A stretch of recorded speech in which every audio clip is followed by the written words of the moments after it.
Hello everyone, this is Rabab Alma, licensed marriage and family therapist and international life coach.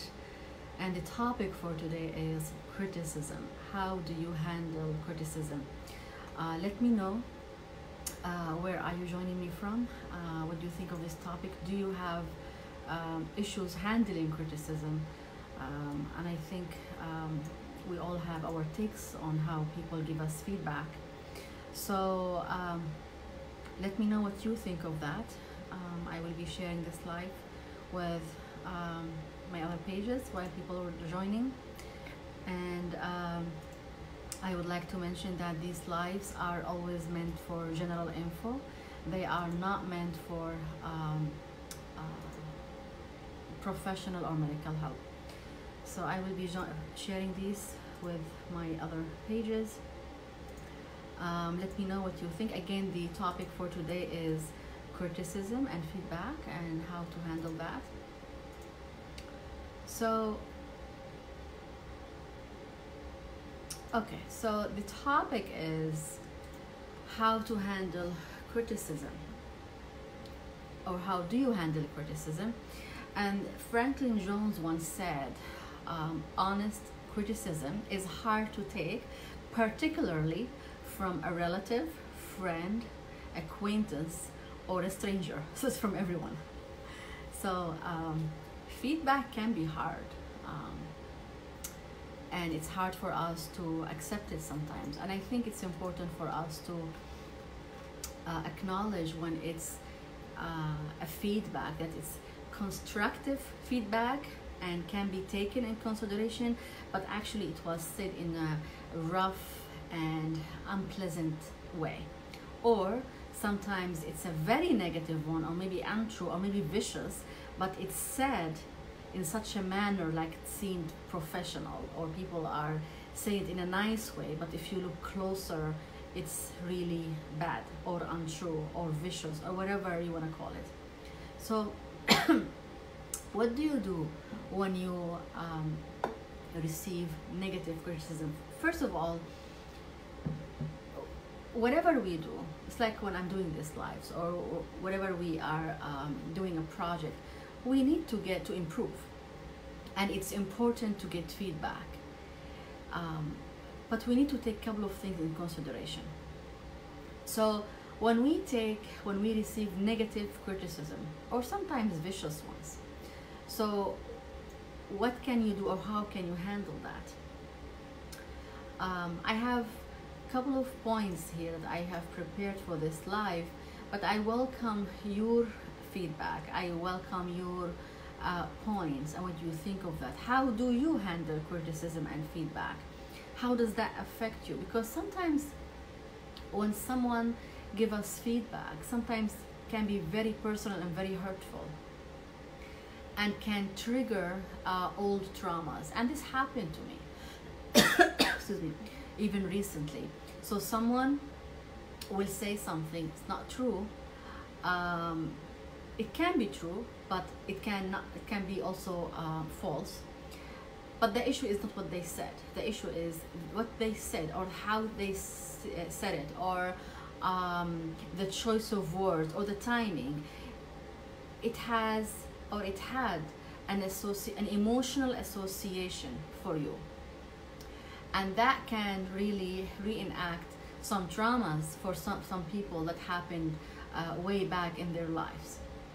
So I think it's important to understand what are your triggers.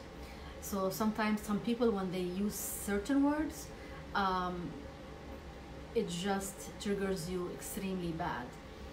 So how do you handle that? So when we receive negative criticism or negative feedback, we want to first stay calm.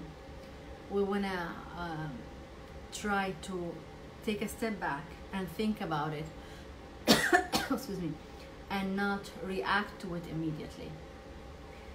Taking time is important. Thinking about it, processing, or going through the emotional impact of what people said is important. Away from people, you just take it aside, take it to another place, and try to think about it and see how you feel. You want to also think of the source of this criticism. Is it reliable? Is it credible? Is this source important to you? What is their motivation? Some of the criticism can be constructive and some of that can be destructive. So it depends on you. You need to assess it and see if that's really beneficial for you, or it's actually destructive, or there is some ill motive behind it. So it's important to be objective about that and put yourself in check so you don't overreact about something that really is not beneficial for you. Specifically, if you receive some criticism, like some personal criticism, or some people will just give a very subtle comment, and that can affect you really badly. And you want to look at this feedback and see if it's you might be wrong, and you might be assessing this criticism. Like for instance, sometimes we look at an email or we look at a message and we immediately get defensive.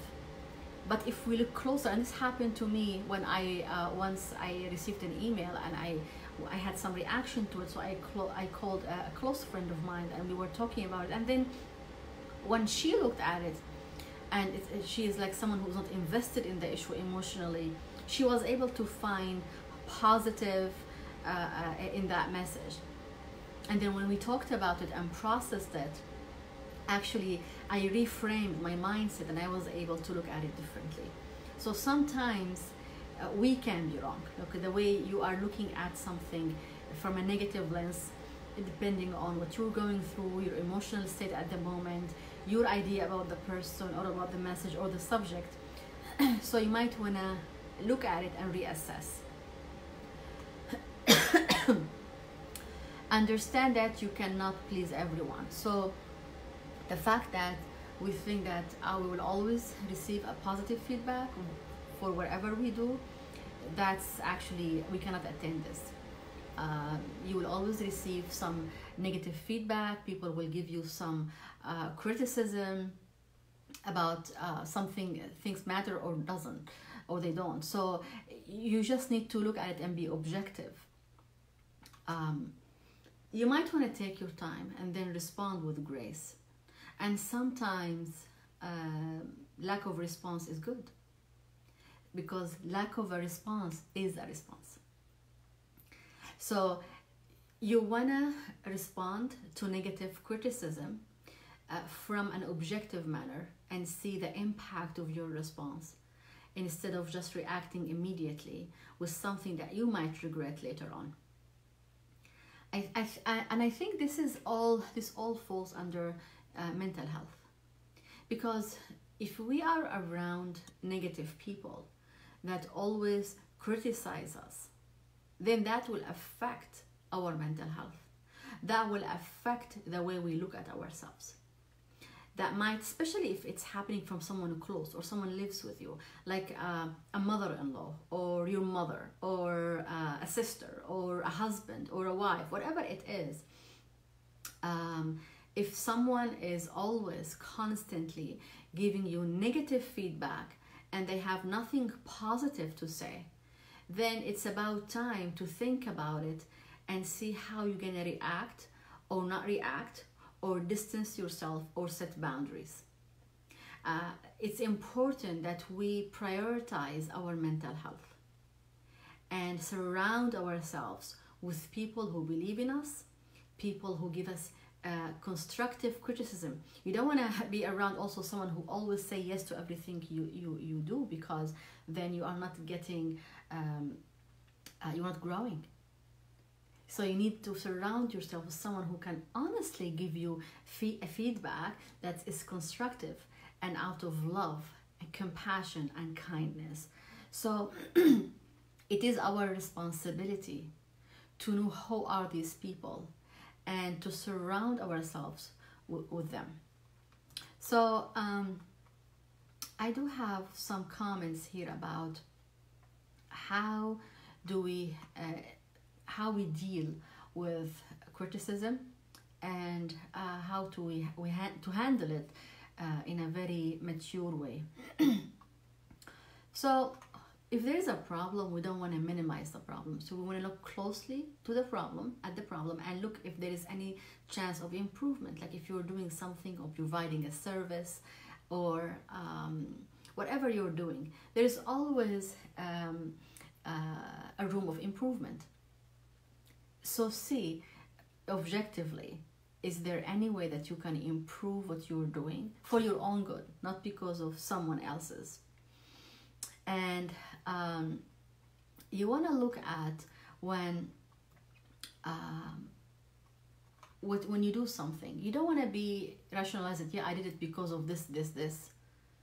If it's not done well, then look at it and look closely, and see if you can correct it. Don't give excuses. It's like, yeah, I took the trash out. Oh, I was intending to do it, but I just put it at the door, and I was planning to take it out later today. You just did not do the job. I would admit that you did not do the job, and then you're gonna do it correctly. So don't rationalize it if you know that the job wasn't done, or you did something that you can really correct or do better. So you don't want to give excuses and be defensive. When we are defensive, when someone said, you said this happened, and this I didn't like that, or this is wrong, or this is negative, and then you kind of like, no, I didn't mean that, but you start to be defensive. So actually you are not looking at what's being discussed objectively. You don't want to make excuses. You don't want to justify yourself. Listen with an open mind, an open heart, and see if you can benefit from this feedback. You don't want to just also put this issue on the side and just, brush it under the rug and just ignore it completely. If there is a feedback, you want to look at it seriously. Blaming.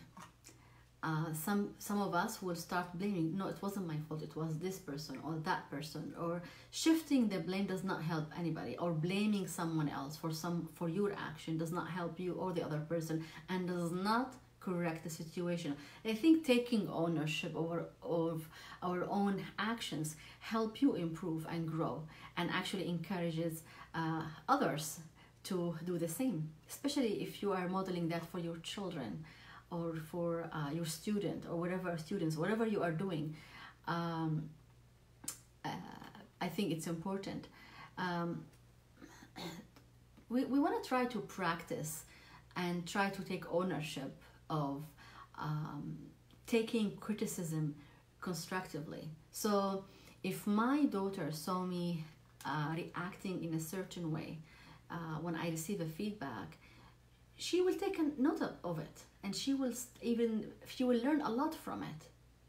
So if she sees a mature, objective mother, this can be an example for her to follow. So let's look at ourselves and see what can we do to grow? What can we do to improve our reaction, or being proactive to feedback and criticism? Sometimes I see clients at my practice that they are so hurt, and I keep ruminating about a certain subject or certain words that someone said to them that can be very hurtful. And sometimes you need to see someone, or maybe a therapist, if it's really hurting you. You want to take a close look why it's hurting you. Sometimes certain words hurt you even if it's been said by someone really matters. So what is it about the situation? There is something deeper. I think we sometimes get across certain incidents like that as a wake-up call to tell us there is certain issues or certain areas that we need to work on, and we did not work on yet. Something need to process. And it happens with all of us. It's like, why did I react that way to that? I mean, it doesn't make any sense. I mean, the person who said it doesn't matter. I mean, the situation was not that important. Why am I doing that?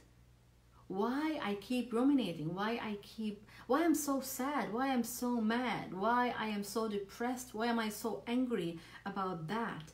And then this is an opportunity, if we want to look at it as a growth opportunity for us to process and go deep and see, excuse me, what is it about the subject, the timing, the situation, the person, whatever it is that's triggering you. And I think it's part of knowing ourselves, is to know what triggers us. What triggers you? You can put here down in the comment section and share with me, what is it that really triggers you? And sometimes it doesn't have to make sense. Like sometimes what triggers me might not make sense to you. I might think about it as, oh, this is not important. Why are you so triggered? But it is emotionally important to me. So what is it that is so important and so triggering to you or for you? And you want to see how you're going to handle it and have a plan. You know you get triggered by this and that, and you want to have a plan at hand to handle it, to manage it, and to come to a certain point when people say certain stuff, you're okay with it. You can handle it gracefully. Again, when it comes to criticism and it comes to feedback, it's important to know which feedback is positive and which ones are not positive or destructive. Another thing, so when we seek feedback from someone, and then they tell us the truth, do you want to bite that hand that gave you that feedback? So you want to ask for feedback, and if they tell you something, then you get mad or angry. So you want to think about that and reassess and see how can you take this feedback from people around you, people who care about you, constructively, and implement them in your life, in your personal and professional life, so you can grow and be a better version of yourself. So this is a short video. If you like it, please hit like and share, and I will download it to on YouTube so you can watch it there. If you would like to reach me, please do so. You can call me, you can email me, you can reach me on Facebook or Messenger, or my website, rababalma.com. And I wish you all a wonderful evening. Thank you for watching. Bye.